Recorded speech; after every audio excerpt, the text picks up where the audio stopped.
We've been taught that winning means defeating the person in front of us, but that belief is quietly limiting everything we could become. The moment you focus only on beating others, you stop listening, you stop growing, and you miss the very lessons that could take you further than victory ever could. The people who challenge you, outperform you, or even frustrate you are not your enemies. They are mirrors showing you what you haven't mastered yet. Every competitor you admire is carrying information you don't have. Their discipline, their timing, their patience, their mindset, none of that appeared by accident. While you're spending energy trying to outshine them, they're refining systems, learning from failure, and improving themselves in silence. And that's why they stay ahead. Progress doesn't come from proving you're better. It comes from admitting you're not finished. The fastest way forward is not resistance, but curiosity. Instead of asking, how do I beat them? Ask, what do they understand that I don't? Because the moment you start learning from those ahead of you, you stop chasing success and start building it. Competition reveals who we are long before it threatens what we have, and this truth sits deep in men's psychology. When a man feels challenged, his instinct is often to defend his status, to protect identity, to prove strength through dominance rather than understanding. Another man's success feels personal even when it isn't, because competition exposes gaps between who he believes he is and who he has actually become. That discomfort is not danger, it is data. It points directly to skills not yet built, discipline not yet mastered, and emotional control not yet developed.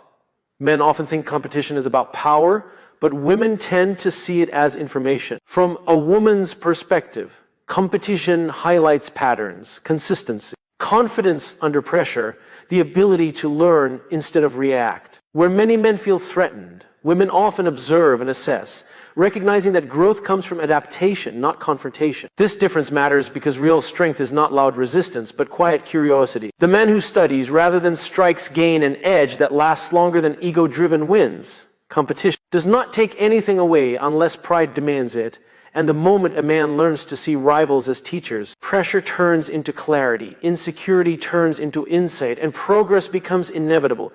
Ego blocks growth long before failure ever gets the chance, especially in the way many men are taught to define strength. From an early age, men learn to associate worth with winning control and appearing unshaken. So admitting confusion or asking questions feels like weakness. Ego steps in to protect identity, convincing a man that being right matters more than getting better. Failure could teach him something, but ego never lets. The lesson begins because it refuses to acknowledge the gap.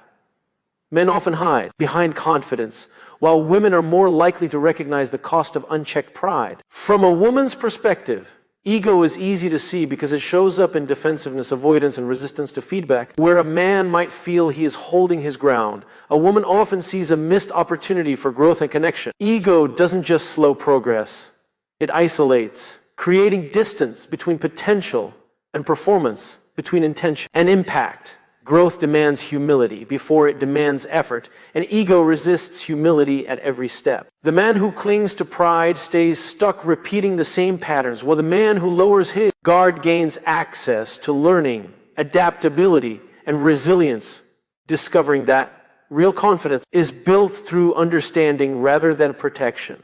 The spotlight distracts men from the system that actually creates success, and this distraction shapes how competition is misunderstood. Many men are drawn to visible wins, public recognition, and loud moments of achievement because those symbols promise validation. When another man stands in the spotlight, it can trigger comparison and insecurity, creating the illusion that success is sudden or effortless. What goes unseen are the routines, decisions, and sacrifices that built the result long before anyone was watching. Men often compete with outcomes, while women are more inclined to notice process. From a woman's perspective, the spotlight is rarely the point. The behavior behind it is what matters. She observes consistency, emotional regulation, and the ability to sustain effort without applause. Where men may feel intimidated by visible success, women often decode the system that produced it, understanding that repetition beats intensity and structure beats talent. Learning accelerates when attention shifts from admiration to analysis. The man who studies habits instead of headlines begins to see patterns others miss, gaining clarity instead of envy and direction instead of frustration, realizing that the fastest way to surpass what he sees is to master what he cannot see.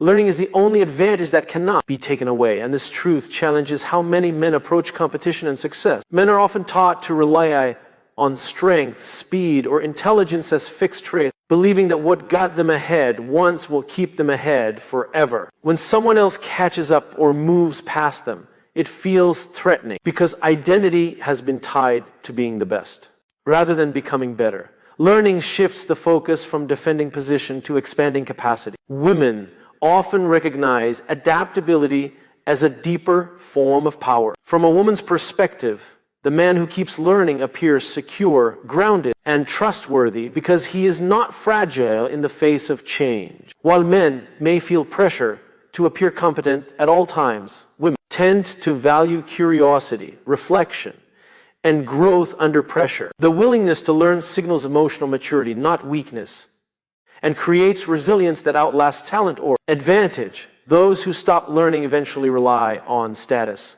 while those who keep learning rely on progress. The man who studies feedback, observes others, and adjusts his approach stays relevant in any environment, turning competition into education and challenge into continuous evolution.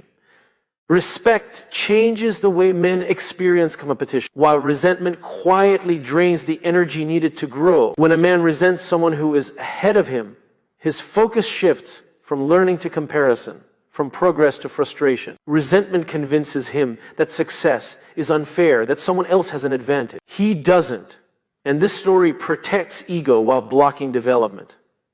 Respect, on the other hand, requires honesty. It asks a man to acknowledge effort, discipline, and choices that produced results he hasn't achieved. Yet, men often internalize resentment as motivation, believing anger will push them forward. From a woman's perspective, that tension is easy to spot because it leaks into behavior, communication, and decision-making, where men may feel fueled by rivalry.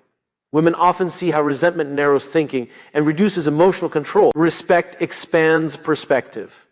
It allows observation without threat, admiration without submission, and learning without shame. Respect creates psychological safety, which is where growth actually happens. The man who respects his competitors listens more closely, studies more carefully, and adapts more effectively. Women recognize this shift because respect changes presence. It replaces defensiveness with confidence and reactivity with intention. When resentment fades, collaboration becomes possible, insight becomes accessible, and competition transforms from a personal battle into a powerful classroom that accelerates development.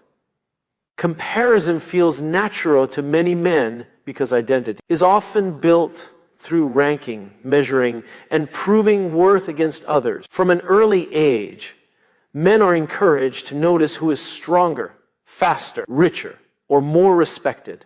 And over time, this habit becomes automatic. The problem is not awareness of others. It is dependency on them for self-evaluation. When a man constantly measures himself against someone else, his progress becomes reactive, shaped by where others stand rather than where he needs to go.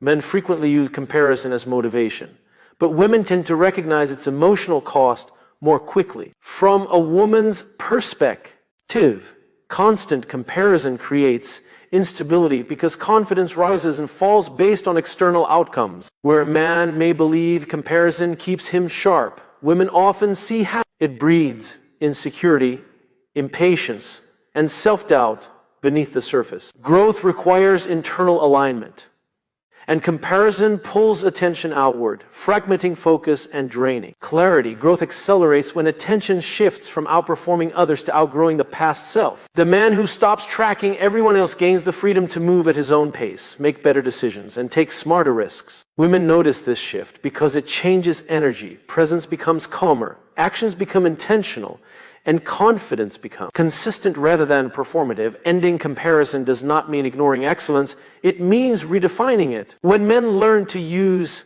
others as reference points rather than measuring sticks, curiosity replaces jealousy, and discipline replaces anxiety. This internal shift creates space for learning, resilience, and sustained progress, allowing competition to inform development instead of controlling identity.